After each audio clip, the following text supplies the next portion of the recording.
கர்த்தராகிய இயேசு கிறிஸ்து நாமத்தினாலே பிதாவுக்கு துதியும் கனமும் உண்டாக்கப்படுவதாக. கூடி வந்திருக்கிற தேவ பிள்ளைகள் உங்கள் யாவரையும் தேவத்தாமே ஆசீர்வதித்து வழி நடத்துவாராக. இந்த நாளிலும் வாரத்தின் முதல் நாளாக இருக்கிறது. தேவனை ஆவியோடு உண்மையோடு ஆவிக்குரிய ஜீவ பலியாக நாம் தேவனுக்கு ஒப்பு கொடுக்கும்படி தேவன் இந்த நாளை நமக்காக ஆயத்தப்படுத்தியிருக்கிறார். தேவ செய்தியில வழி நடத்தும்படி நம் ராஜன் பதரை சபையின் சார்பாக அழைக்கிறோம். சகோதரிகளே, இந்த நேரத்தில் எல்லாரும் சந்தோஷமா இருக்கிறீங்களா? கிறிஸ்துவின் சபை மூலியமா உங்களை அனைவரையும் வருக வருக என்று வரவேற்கிறோம். இப்பொழுது தேவ செய்தியை பார்க்கறதுக்கு முன்னாடி நான் ஜெபிக்கும்படி. எங்கள் நேசிக்க நல்ல தகப்பனே, அப்பா, இதோ அறிவான காலை பொழுதுக்காக நன்றி தகப்பனே. தகப்பனே, நான் நல்ல தகப்பனே, நீரோ என்னோடு பேசும்படி தகப்பனே. இது என்னோட வார்த்தை இல்லை தகப்பனே, இது உங்களுடைய வார்த்தை தகப்பனே. நீங்க கொடுக்கிற ஒவ்வொரு வார்த்தையும் எங்களோட வாழ்க்கையை மாற்றும்படி தகப்பனே, என்னை பலப்படுத்தும்படி தகப்பனே, உங்களுக்கு எஞ்சி கொண்டாடி கேட்கிற தகப்பனே. இது எனக்காக மறுத்து உயிர்த்தெழுந்த இயேசு கிறிஸ்து நாமத்தினால் ஜெபிக்கிற நல்ல தகப்பனே, ஆமென். தேவன் இந்த உலகத்தை படைத்தார். அது ரொம்ப அழகாக படித்தார். இது நல்லது நல்லது என்று வானம் பூமியை படைத்து இருளும் வெளிச்சத்தும் வெவ்வேறாக பிரித்து இந்த உலகத்தை படைத்தார். இது எல்லாமே நல்லா இருக்குது என்று படித்து பிறகு அவர் என்ன யோசிக்கிறாருன்னா, இதெல்லாம் பயன்படுத்துறதுக்கு ஒரு மனுஷன் வேணும். அதுக்கு நம்ம என்ன செய்யலாம்னு யோசிக்க சொல்றோம். அவரு தன்னோட சாயலாவே ஒரு மனுஷனை படிக்கிறார். பார்க்க சொல்லும். இப்போ இந்த உலகத்துல ஒரு ஆராய்ச்சி பண்றாங்க, சயின்டிஸ்ட் என்ன பண்றாங்க, மனுஷன் எப்படி வந்தான் இந்த உலகத்துல, எப்படி வந்தான்னு பல யோசனை பண்ணி எவ்வளோ கொட்டி பணத்தை செலவு பண்ணி அவங்க என்ன முடிவு எடுக்கிறான், இவன் குரங்குல இருந்து தான் வந்திருப்பான், இப்படி இந்த சாயல தான் அப்படி பார்க்க சொல்ல அப்படி இருக்கிறதுனால அப்படியே கண்டுபிடிச்சுன்னு வந்துருக்கிறான். ஆனா அவன் பைபிள் வாசித்தா கண்டிப்பா என்ன தருவான், இது நம்ம எடுத்தது தப்பான முடிவு. ஆனா தேவனை தான் ஆதாம அவரு சாயலாவே அவர் படிச்சிருக்கிறாரு. பார்க்க சொல்ல நம்ம மனுஷனை நம்ம யாரையுமே நம்ம ஒரு படிப்பு நம்ம கேவலப்படுத்தக்கூடாது. ஒரு மனுஷன் இப்படிதான் இருக்கணும்னு சொல்லிட்டு அவர் எவ்வளவு அழகாக தலையில முடி எவ்வளவு அழகா படிச்சிருக்கிறார். நம்ம 2 கண்ணு கொடுத்திருக்கிறார், மூக்கு கொடுத்திருக்கார், வாயுக்கு எல்லாம் அழகாக தான் அவர் நம்மள அவரோட சாயல அவர் அப்படித்தான் இருந்திருப்பார். அதனால அவர் அந்த சாயலை நமக்கு கொடுத்து நம்மளை படைச்சார். நேரத்துல வசனத்தை பார்க்கலாம்.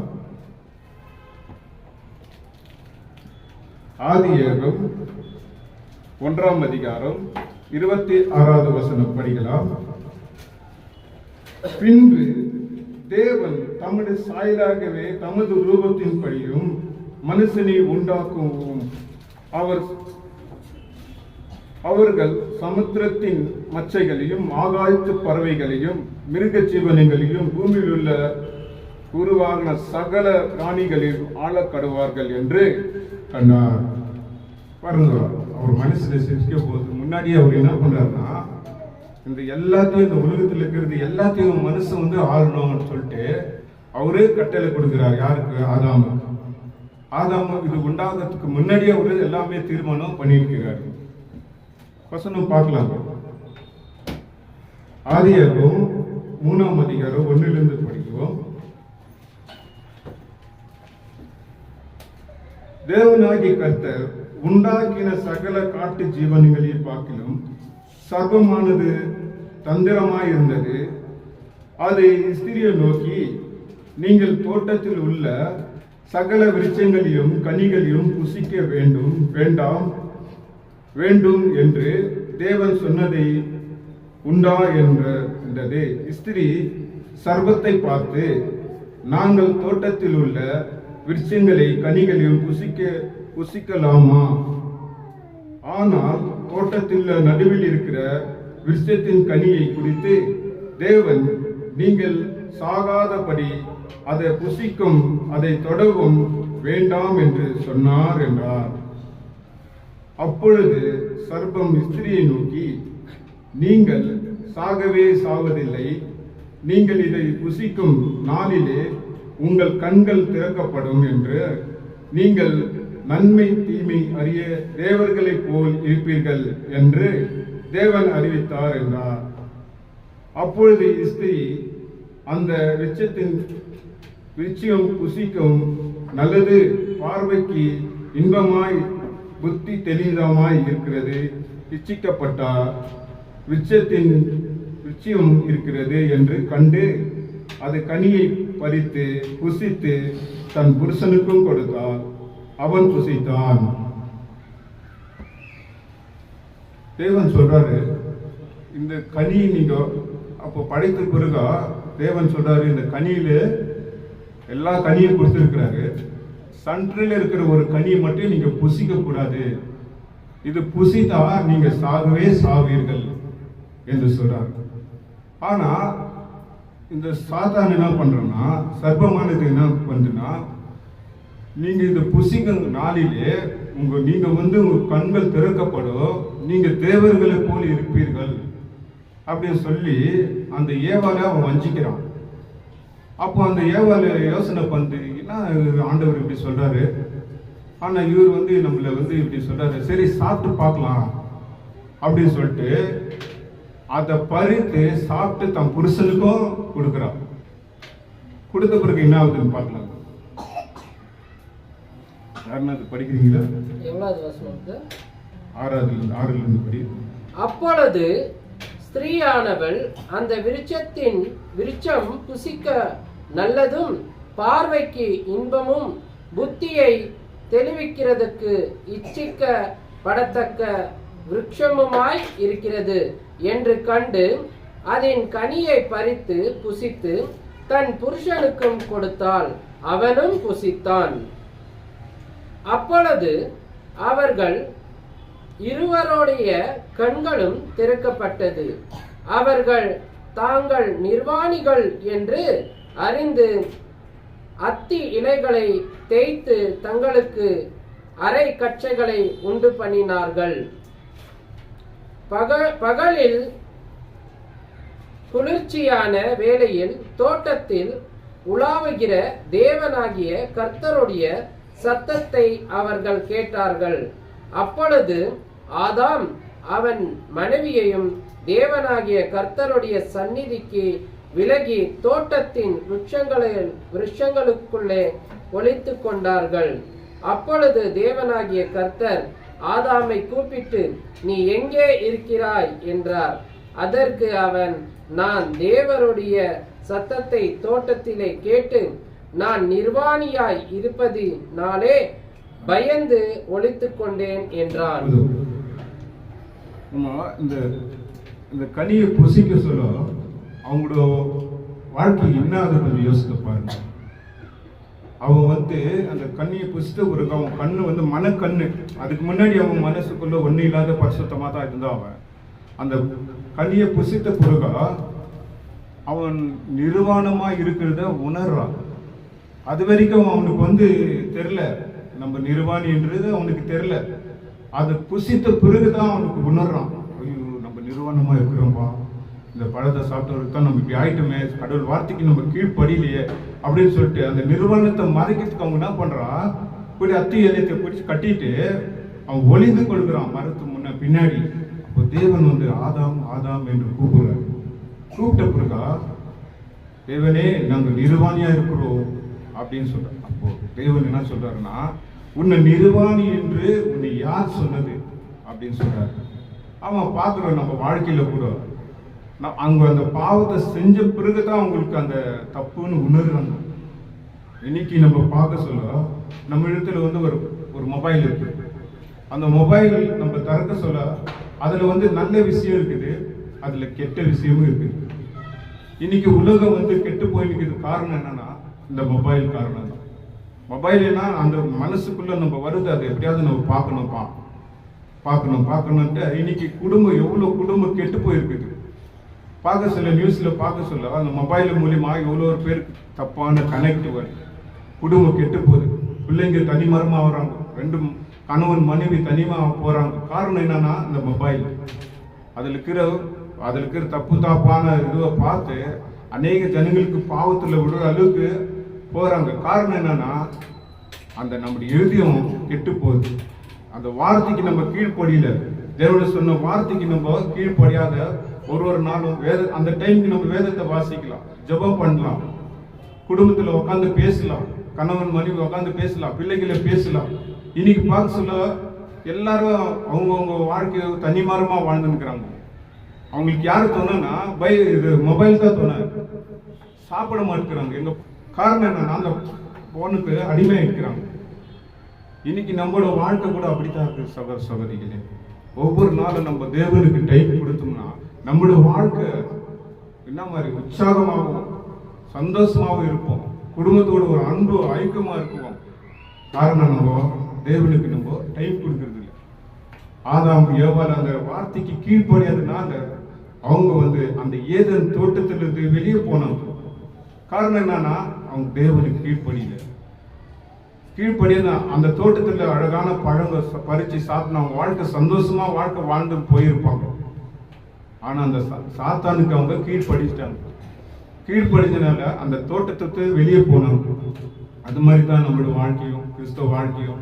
நம்ம கிறிஸ்தவ வாழ்க்கையில நம்ம கடவுள் ராஜ்யத்தை விட்டு நம்ம வெளியே போக சொல்லத்தான் இந்த உலக ஆசை உலக இச்சைக்கு நம்ம ஏங்கி போயிடுறோம் நம்ம.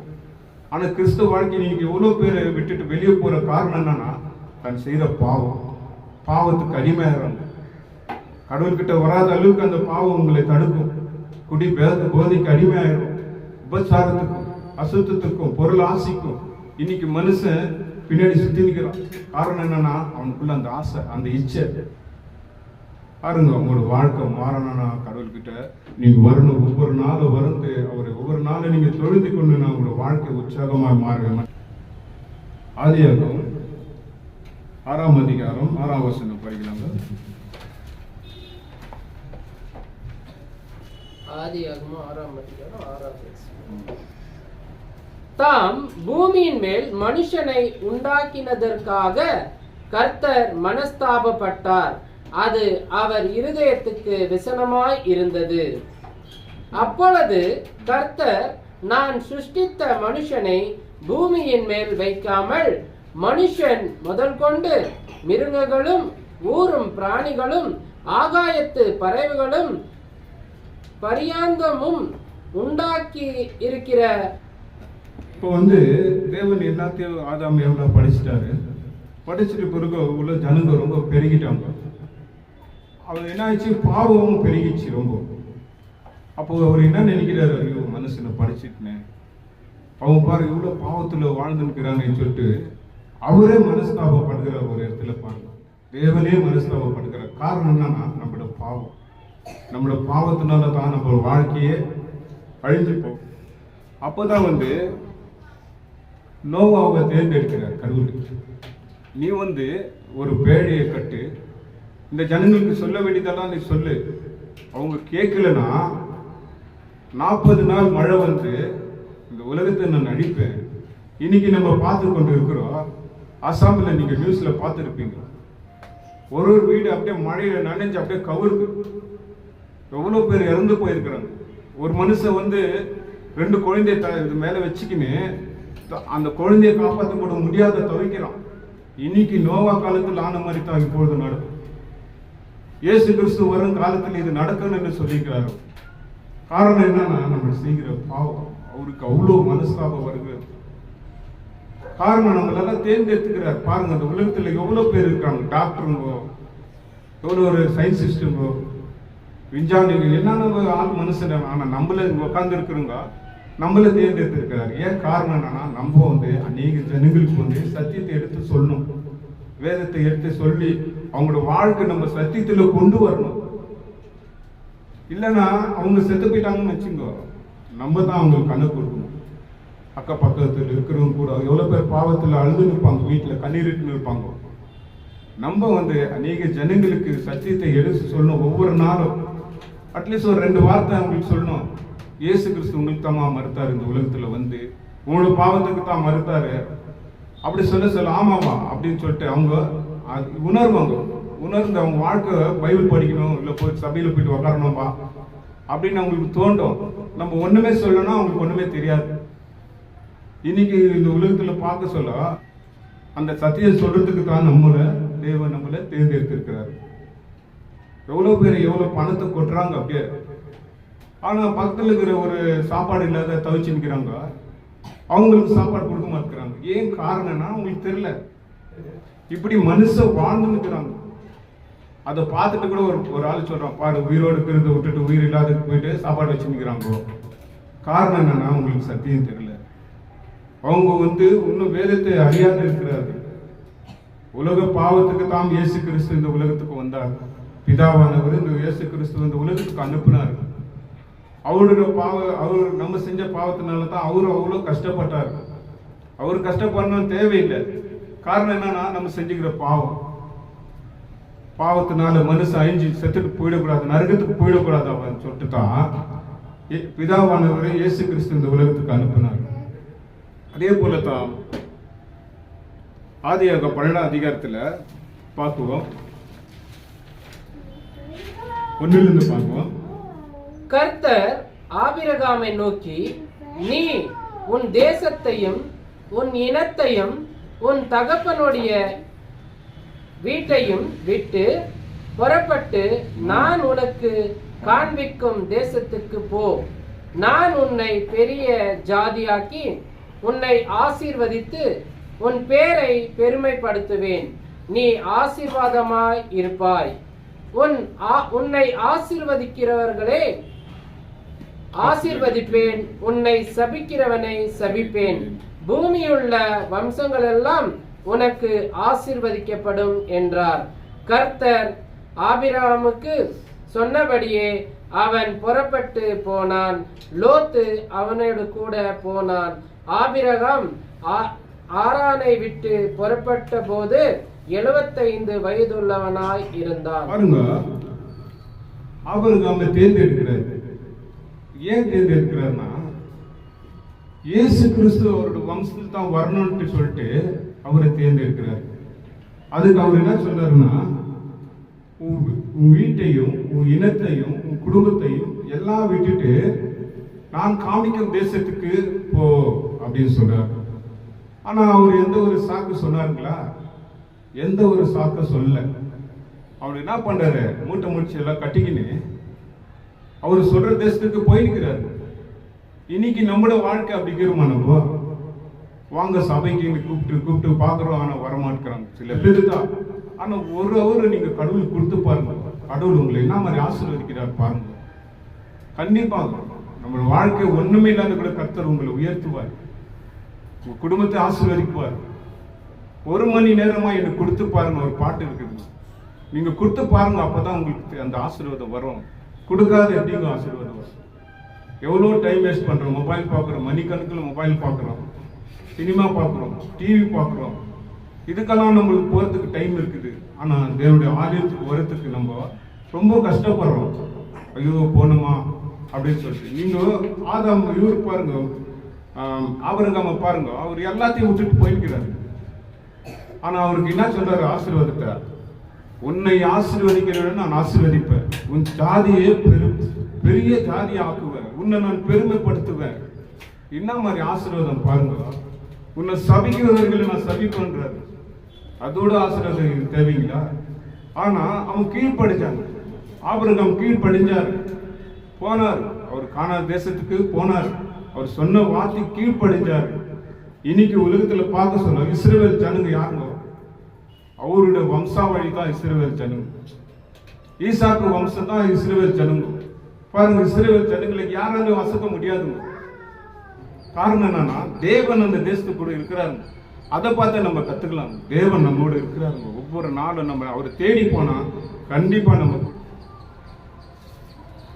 யோவான் எழுதிய சுவிசேஷம் 3ஆம் அதிகாரம் 6 16 17 படிக்கலாம். யோவான் 3ஆம் அதிகாரம் 3 16 17 நிறைய டைம் படிச்சிருப்போம்.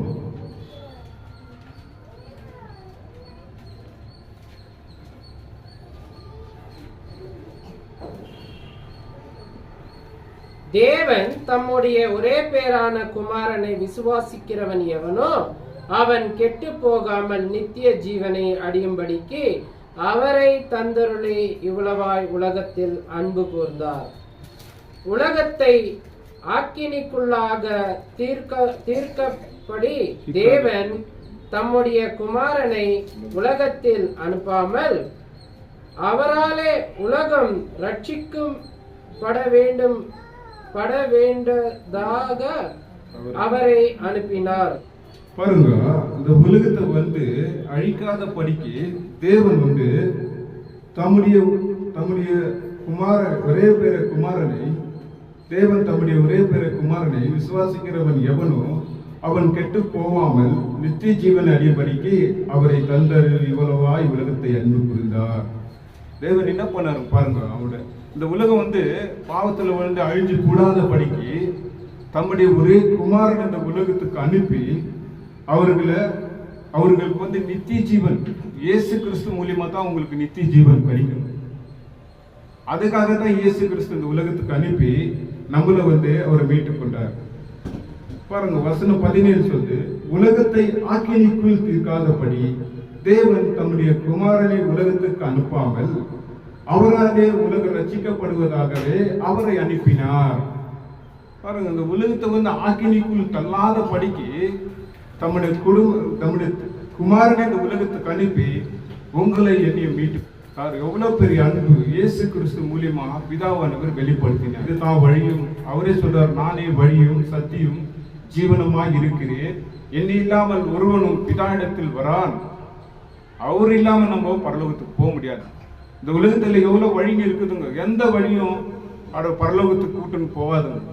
இயேசு கிறிஸ்து மூலியமா தான் நீங்க பரலோகத்துக்கு போக முடியும். பிதாவானவர் இயேசு கிறிஸ்து அந்த உலகத்துக்கு அனுப்பினார். அருமையான வாய்ப்பு கொடுத்ததுக்காக நன்றி செலுத்துகிறேன். ஆமென். அனைவரும் எழுந்து நின்று தலைகளை தாழ்த்தி நாம் ஜெபம் செய்வோம்.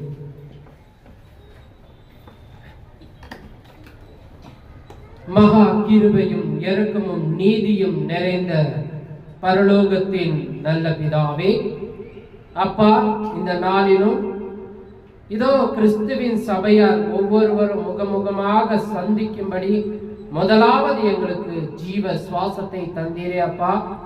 தகப்பனே, சரீரத்துல ஆரோக்கியத்தை தந்தீரே தகப்பனே, அதற்காக உமக்கு நன்றி ஏறெடுக்கிறோம் அப்பா. இந்த மனமகிழ்ச்சியான நாளிலும் உற்சாகத்தோடு சிறு சபையாக இருந்தாலும் உம்மை இதோ பரிசுத்தத்தோடு உம்மை தொழுது கொண்டோம் அப்பா. நாங்கள் விசுவாசிக்கிறோம் தகப்பனே, எங்கள் ஆத்மாவை ஜீவக்குரிய ஆவிக்குரிய பலியாக உமக்கு ஒப்பு கொடுத்தோம் என்று விசுவாசிக்கிறோம் தகப்பனே. நீ ஒருவரே மகத்துவம் உள்ள தேவன், படைப்பின் தகப்பன், எல்லாவற்றையும் வழி நடத்துகின்ற எங்கள் தகப்பன் என்று நாங்கள் விசுவாசிக்கிறோம். நாங்கள் இதோ ஆதாம் ஏவாள் போல உம்முடைய வார்த்தை கேட்டு கீழ்படியாத ஒரு குடும்பமாய் இருக்காதபடிக்கு இதோ அவங்க உம்முடைய வார்த்தை கேட்டு கீழ்படியில, அதனால அந்த நரகம் என்ற வாழ்க்கையை அவங்க தேர்ந்தெடுத்தாங்க. நாங்கள் அப்படியாப்பட்டவர்களா இருக்காதபடிக்கு இன்னைக்கு இயேசு கிறிஸ்து மூலியமாக இந்த கெடுத்த ரட்சிப்பின்படி உம்முடைய வார்த்தை கேட்டு ஒரு பரிசுத்தமான குடும்பம், நீதியான குடும்பம் தகப்பனே, உம்முடைய வார்த்தைக்கு கீழ்ப்படுகிற குடும்பமாய் இருந்து நாங்கள் நித்திய ஜீவனை பெறும்படி எங்களை ஆசீர்வதிங்க தகப்பனே. பிதாவே, எல்லாவற்றையும் வழி நடத்துகின்ற தேவன், இதோ ஒவ்வொரு நொடியும் என்ன நடக்கப் போகிறது என்று நாங்கள் அறிவதில்லை, எல்லாவற்றையும் நீர் அறிந்திருக்கிறீர். ஆதலால் உம்மை புகழவும் துதிக்கவும் உம்மை மகிமைப்படுத்தவும் எங்களை ஆசீர்வதிங்க தகப்பனே. தலை சாய்த்திருக்கிற ஒவ்வொரு குடும்பங்களையும் நீங்க ஆசீர்வதிங்க தகப்பனே. நீரே எல்லாவற்றையும் பாதுகாத்து பொறுப்பெடுத்து வழி நடத்துங்க. இதோ தகப்பனே, வாலிப சகோதர சகோதரிகளையும் நீர் ஆசீர்வதிங்க தகப்பனே. அவர்கள் எல்லாவற்றிலும் உம்முடைய வார்த்தைக்கு கீழ்ப்படைந்து உம்முடைய கட்டளைகளை ஏற்றுக்கொண்டு நடக்கும்படியும் ஆசீர்வதிங்க. சிறு பிள்ளைகளையும் ஆசீர்வதிங்க தகப்பனே. நீரே பலப்படுத்துங்க. இதோ இந்த நாட்டின் தலைவர்கள் எப்பொழுதும் உம்முடைய சட்ட திட்டங்களுக்கு கீழ்ப்படைந்து இந்த நாட்டை வழி நடத்தும்படி ஆசீர்வதிங்க தகப்பனே. மீண்டும் ஒரு இதோ ராஜன் பிரதருக்காக நாங்கள் வருகிறோம் அப்பா தகப்பனே.